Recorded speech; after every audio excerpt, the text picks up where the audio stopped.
પંચાયત સમાચાર 24 માં આપનું સ્વાગત છે। પંચમહાલ જિલ્લામાં ભેદી વાયરસના કારણે 3 બાળકોના મોત। પંચમહાલ જિલ્લાના ગોધરા વિસ્તારમાં ભેદી વાયરસના કારણે તાજેતરમાં 3 બાળકોના મૃત્યુ થયા હોવાના સમાચાર મળ્યા છે। આ ઘટનાને પગલે સ્થાનિક લોકોમાં ભય અને ચિંતાનો માહોલ જોવા મળી રહ્યો છે। મૃત્યુ પામેલા બાળકોમાં તીવ્ર તાવ, શ્વાસકોશની તકલીફ અને અન્ય ગંભીર લક્ષણો જોવા મળ્યા હતા, જેના કારણે આરોગ્ય તંત્ર પણ સતર્ક બન્યું છે। મૃત્યુના કારણો અને વાયરસના સ્ત્રોત અંગે સ્પષ્ટતા મેળવવા માટે કેન્દ્ર સરકારના આરોગ્ય વિભાગે તાત્કાલિક કાર્યવાહી હાથ ધરી છે।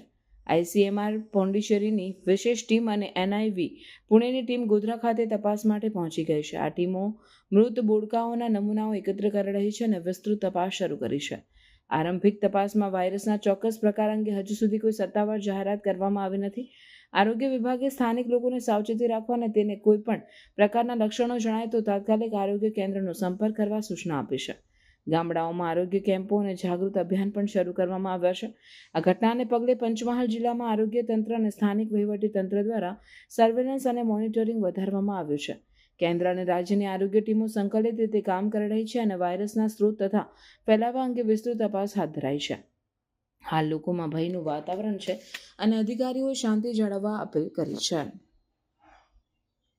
ગોધરા સિવિલ હોસ્પિટલ ખાતે જે ડેથ થયું છે એ ખેડા જિલ્લાના ગળતેશ્વર તાલુકાનું છે અને જેનું મરણ થયું છે, જેના સિરમ સેમ્પલ અને CSFનું સેમ્પલ લઈ અને આગળની સેમ્પલ માટે મોકલી આપવામાં આવેલું છે।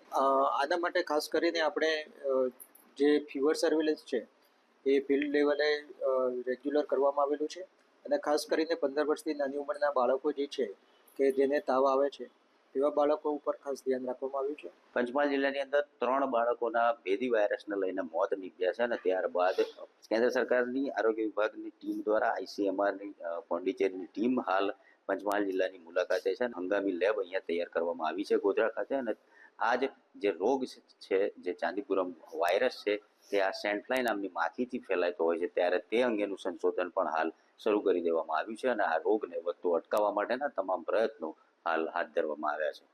નિકુંજ પટેલ, દૂરદર્શન સમાચાર, પંચમહાલ।